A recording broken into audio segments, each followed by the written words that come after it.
Hello everyone, welcome to Ring Diaries here at Church of Uganda Family TV with me, Fiona Mboa, where we bring you real people discussing real issues and sharing with us their real experiences. But we keep saying with marriage, there is no expert. We just share whatever we can to make our marriages better. But today we have an expert. Today there is a disclaimer, we have an expert. And the topic we're going to talk about today is mental health. And to share with us is Jennifer Male, who's been married for 16 years. And I think that should speak about the mental health and what she's going to tell us about and how she has managed to even make it in 16 years. Thank you for watching. And Jennifer, thank you for coming. Thank you, Fiona, for inviting me. How are you today? I'm fine. I'm blessed and highly favored. 16 years in marriage. Yeah. Looks like yesterday.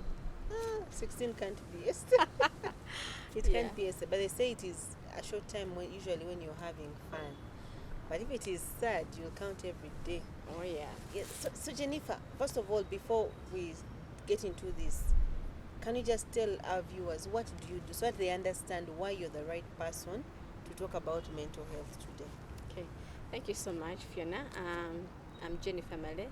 I'm a clinical psychologist and a mental health professional, as well as a health professional.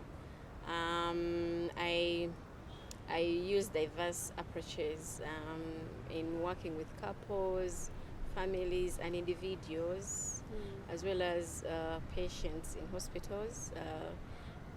Dimensions can come from psychology, they can come from health promotion, from coaching, and from the spiritual angle, the psycho-spiritual. Psycho-spiritual, we'll get into those things. Thank you very much, Jennifer. So what is mental health? That's a very good question. If there is anything that has been misunderstood, that is mental health. We think mental health is you're throwing stones. Yeah, it is Butabika. Every time you say mental health, what comes into people's minds is Butabika. But according to the World Health Organization in 2011, they define mental health as, I'm going to break it down in 4 things. Okay. They say that things we can understand. Exactly. Mental health is a state of well-being where every individual, number 1, realizes his or her potential. Number 2, can cope with normal stresses of life. Number 3, can work productively and fruitfully. And number 4, you are able to make a positive contribution to your community. Just 4 things. And Fiona, if I can ask, out of the 4, I think. No. Let's start with break you. it down. The first one. The first one is realizing your potential, reaching self-mastery, knowing your skills, your abilities, your talents, and everything that has Ugandans to do. don't know that. A lot that has to do with you. Number 2, coping with stresses of life. Being able to know how to deal with stress and when it hits you. Number 3, working productively and fruitfully. How fruitful and productive are people at work, you know? And number 4, making a positive contribution to the community. So those 4 things, as far as Fiona is concerned, how many boxes do you tick? Jennifer, you're going to make my people not believe in me. No. We are trying to normalize the conversation on mental health so that people can understand if I have not achieved my full potential, yes, I've not actually attained mental wellness. And then we are going to see the difference between mental wellness and mental illness. Because you see, mental health is a continuum, you know, ranging from very healthy mental health to ill mental health. So when we are normal, we have normal mood, we are connecting well with people, we are sleeping well, we are engaging well, we are working well. But because life doesn't happen in a linear fashion, you're bound to get a few challenges here and there. And it can drop from being normal to being affected. So in the affected phase, you have common and reversible symptoms. If somebody talked to you, if you encouraged yourself, you can easily go back to the normal state. But when nothing is done in that zone, which we call the yellow zone, you can now shift to another zone, which we call the orange zone. And here, your mental health is getting injured because it was affected and you never did Nothing anything was about. done. Now it gets injured. You understand? And then you're having persistent symptoms. You know, the sleep is going down. And one thing that shows that actually somebody's mental health is getting affected is the reduction in social activity. And that's why the World Health Organization says contribution to the community, because by engaging, you're giving to the community, but it's also giving you. So when I'm not out there, I am not well mentally. Because that is the first thing. You either you have a social phobia, or the one thing that shows that actually you're deteriorating is cutting off. Most people that are in that red zone. I was moving in the zones. So I said green zone is the normal. There's yellow. There's yellow, you're affected a bit, but you can bounce back. Then we have orange, the orange, you're now injured. You're You're injured, there's a persistence in the symptoms, there's a drop in engagement, there's a challenge in sleep. You understand? You're getting intrusive thoughts. And then we have the red zone. The red zone, you now have a clinical disorder. Now those are the people that are in Butavika, the other institutions. But the line is very thin. The line is very thin. So we keep moving across the continent. And what we want our viewers to know is that which zone are you? You understand? Which zone are you? Because we can always... Which zone are you? Are you in green? Are you in yellow, orange, or red? Yeah. What are the indicators of I'm in this zone? Because someone would ask, how do I know? Yeah, so for the green zone, you're normal, you're working well, you're engaging well, you're sleeping well, you're managing, you know. But then in the yellow zone, challenges can come. Like I said, life doesn't happen in a linear fashion, and you can have some mood fluctuations. You understand? Sometimes I'm down. Yeah, for instance, when I was coming here, a patient walked in and I have to come and see you. You get it? Yes. So my mood can change a bit, but if I know how to bring myself back in the green zone, I can speak to myself, I can breathe, I can encourage myself, I can tap myself on the shoulder and like, okay, relax, you know, and I get back to where I'm supposed to be. But when things keep piling and you're not addressing them, you know, move to the orange. The orange zone. Sleep is one of the things that you see. You mean if you're not sleeping enough, you're sleeping well? Like how you can't long sleep, are you? You're sleeping Exactly. 2 hours at night. Exactly, yeah. Sleep. Are we aware? Yeah, so engagement in terms of social activity, what are the kind of thoughts that you're having? Are they intrusive? Are they negative thoughts? And for how long, you know? The persistence matters. And in the red zone, now somebody's in a psychotic break. Everybody can see that this person is actually not well. But by the time somebody goes to that red zone, a lot of things have gone wrong right from the mother's womb. Mental health for me, I believe, starts in the mother's womb. The mother's womb. What was the psychological state of the mother? And there's a lot of research that shows that psychological stress and emotional distress in mothers actually will affect the mother. So that will affect the baby. If my mother was not in the proper state, it can affect me as a child. Definitely. The child comes out. Those are the same emotions that the child will carry. At least we know where to place blame. Yeah. No, we're not blaming. And actually, for us now, as mental health professionals, we don't judge, we don't accuse, we don't blame, we don't criticize. Everything is seen in a lens of compassion. And how do we make it right? How do we, where we can, how do we correct what has gone wrong?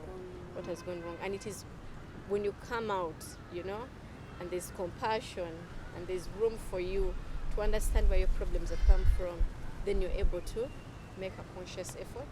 And change happens, not only for you, but also for everybody around you. I've seen it. Every time somebody addresses an issue, or you go through therapy, it's not only for you, it's for everybody around you.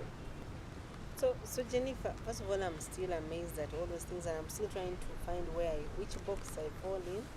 But as we do that, now especially that we're talking about mental health and marriage, we are having a place where most marriages are breaking, we're blaming the other, we're doing this.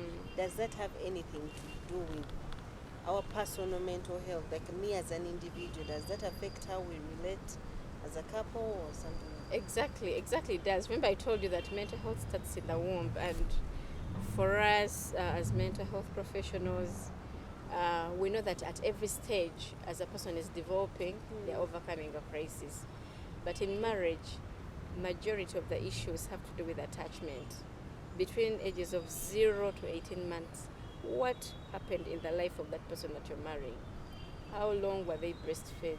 What was the How does breastfeeding have anything to do with breastfeeding is for attachment, you know. At that age of 0 to 18 years, the crisis is you gaining a sense of trust for the world, you being able to get what we call attachment, how you relate to the world and everybody around you. You understand? Okay. So the consistency of the caregiver, when the baby cried, how often were they picked up to be breastfed? What was there any soothing for signs of safety, you know, and calmness? You get it? Or the child was actually mishandled and they gave up and they're like, you know, according to what I see, because we have secure attachment and insecure attachment. So with secure attachment, the caregiver has been consistent, has been there for this child, and the child is secure, is safe, and they can trust the people around them. You understand? But with insecure attachment, a lot has gone wrong, and somebody can become anxious. You know, there's what we call anxious attachment, where somebody is preoccupied or fears being abandoned, is preoccupied with feelings of I'll be abandoned, or they fear to be abandoned, or somebody's going to leave, or being left alone. So when that person has that complex inside them, even as a spouse, that is what they're going to bring. Somebody could be avoidant. You know what? I was neglected and I cut off. I shut off. I don't need anybody. I'll manage. They have this wall around them. So you see them, but that is what they will bring in this relationship. Because of what exactly, because of what happened to them. Others can be disorganized, having both the anxious and the avoidant in one, whereby they love and hate. They love you, but they hate you. So it's a complex thing, and every time you say something, I remember someone, and I've gone through. No, but it is interesting. First of all, you're saying there's a relationship between how long a child breastfeeds. How long, and how consistent. Because we know that breastfeeding, you know, even in midwifery, because I come from there, when we deliver a mother, when a mother delivers a baby, there's that encouragement of when the baby is delivered, do skin to skin, and that is bonding, that is, you know, attachment is starting. The baby is feeling that, oh, you're out of the womb, but here is somebody. You can feel that, you know, somebody's here. And there's a lot of soothing. When the baby is crying, they tell you, soothe the baby. But Jennifer, I've also been told, leave the child to cry. They will eventually outgrow it. Now that is the trauma. The trauma. As the baby is crying, there's a reassurance that has to happen that, you know, I am here, and, you know, you don't have to. What is the issue that is making you cry? The comfort that the child needs. So you see that thing that you're saying, the baby, let the baby cry. They tell us that you shouldn't spoil the child. Let her cry, lock her in the room when she. Now that's where the avoidant attachment comes. Then that I've been telling you, the child will cry. Eventually, will keep quiet, but with the damage of, you know what? I've given up on everybody. And if you're to look at those children, most cases they don't cry again. Yes, they say they have tamed that them, numbing. that they have trained them. They don't cry anymore. You're not training anything. Because a human being has to be able to express their emotions. And from an early age, we learn how to express our emotions. If I'm sad, if I'm crying, and there's somebody there attending to that. But Jennifer, I've been told we are bad parents. We need to align children. Like a child should come to your room and cry, and you leave them there, then they'll get in line. No, and you've seen actually children get in line. You think they've got in line, but when they come to us, the professionals, we actually have ways of getting into those moments when somebody said, actually I was left alone, I suffered, and what you see is maybe an addict. And that is how they're compensating that pain, that emotional pain inside them. So the thing of relationships is is at that age. How healthy or how secure is Is this this attachment child? style of this human being that you're relating with? That's number one. Number two, the trauma. If somebody has gone through childhood trauma, there's what we call adverse childhood effects. There are about 10 of them, and there's a research that was carried out, and it linked actually the adverse childhood experiences to a lot of things, to addiction, to even physiological diseases like diabetes, like hypertension, and many things. So all that speaks to how I relate with my spouse. Exactly, yeah. Because now, if I went through abuse, I could have gone through physical abuse, emotional abuse, sexual abuse, you know. Maybe there was emotional neglect, and I don't know how to even take care of anybody's emotions because I was neglected. Remember, we are all emotional beings, and what brings warmness in a relationship is our ability to attend to each other's emotions. When you're happy, I'm there to attend to that. When you're sad, I'm there to attend to that. When you're angry, you're able to talk about it and express it in a way that I will understand. You understand? Yeah. So I've been talking about the 10 traumas. It could be sexual abuse, physical abuse, emotional abuse, physical neglect. Physical neglect, like you never had any shoes, any what. Now, you're talking about mental health. You know that mental health is also a financial issue. We can't say we can be financially well without good mental health. For instance, if somebody went through physical neglect, there was no food at home, no shoes at home, and they have that complex, that trauma, the way that person handles money in a relationship might be based on that, and you will have quarrels. How? For instance, if somebody has gone through financial insecurity, the children will not have food, they will not have shelter. Now, there's that trauma of lack, I lacked. When they get money, remember we are emotional beings. Somebody can relate, and with money, you must have a relationship with money. So you can have negative emotions with that money. There's fear that can arise, I'm going to lose it again, and the person is a Honda. They don't release the money. They're like, once I have, what if it goes away?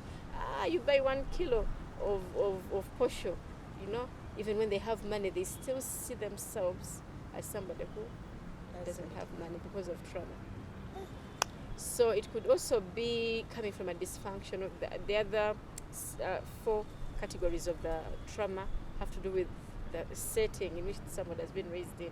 If there was a mentally ill person in the family, if there was substance abuse in the family, if parents divorced or they are separated. And the last one is domestic abuse. So there are 10 of them. So any of those will affect how you relate in a marriage. But now, Jennifer, that means one of the things we should be asking as we date is, how were your first 18 months? Exactly. And really? You see, here in Uganda, people have not embraced therapy, but in marital therapy, we have all sorts of therapies. We have dating therapy, we have relationship therapy, we have courtship therapy. The things that will have to be done, there's premarital, and one of the things I see that is not being done properly, and I'll look in the camera, is premarital counseling. Because now church will say, oh, you're getting married and you're doing those 3 sessions, but you've not looked at trauma. Sometimes you marry people with trauma on their faces and you've not done anything about it. You get it? Sometimes it could be that somebody's coming from a divorce and we need to do divorce therapy. You understand? To help them resolve that so that they can attach in this new relationship, and it's not been done. So a lot of things, it would be childhood trauma, and somebody needs to realize themselves before they get into this marriage. So today, one of the things that I want to come out of this conversation is for us to revamp what is being done and how we are doing things. You're making me question so many things. No, but especially because we think therapy is not for us. We are strong people. Like, we are Ugandans. We walk through our Yes, things but and did you see that research that 14 million Ugandans? those ones. Was it true? It was actually true, and we think the number, many people have not come forward. Like 14 million Ugandans are mad. Like they have a mental, like remember I've shown you the county now. Auntie, they Eh, said mad. I thought yeah. they are red. So the thing is, you can have a disorder. Some of them may not be, and there are different types of disorders. The ones that we know in most cases, the psychotic breaks are the schizophrenia spectrum that that one. But there are others which are quiet. There are eating disorders. There are phobias. There are different things. There's anxiety. There's depression. There's trauma. You understand? Mm? Wow. And a lot of things. There are personality disorders. You get it? So there's so many disorders that we all have.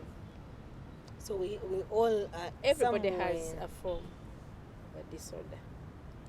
So how do we approach this, especially as married? The most important thing is awareness on an individual basis, because you bring yourself in the marriage.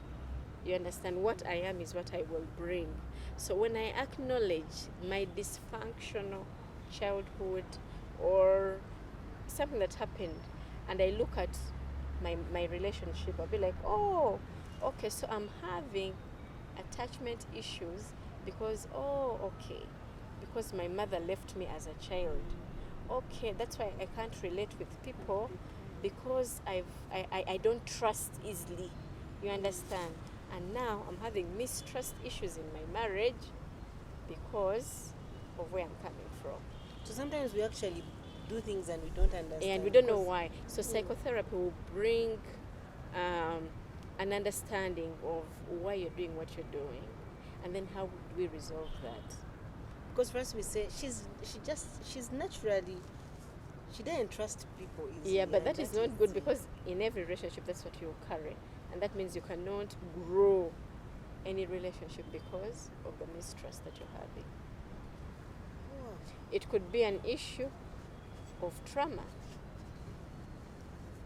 I was molested or sexually abused as a person, so I cannot sexually be intimate adequately with somebody, because every time I go into the act of sex, I am re-experiencing what I went through.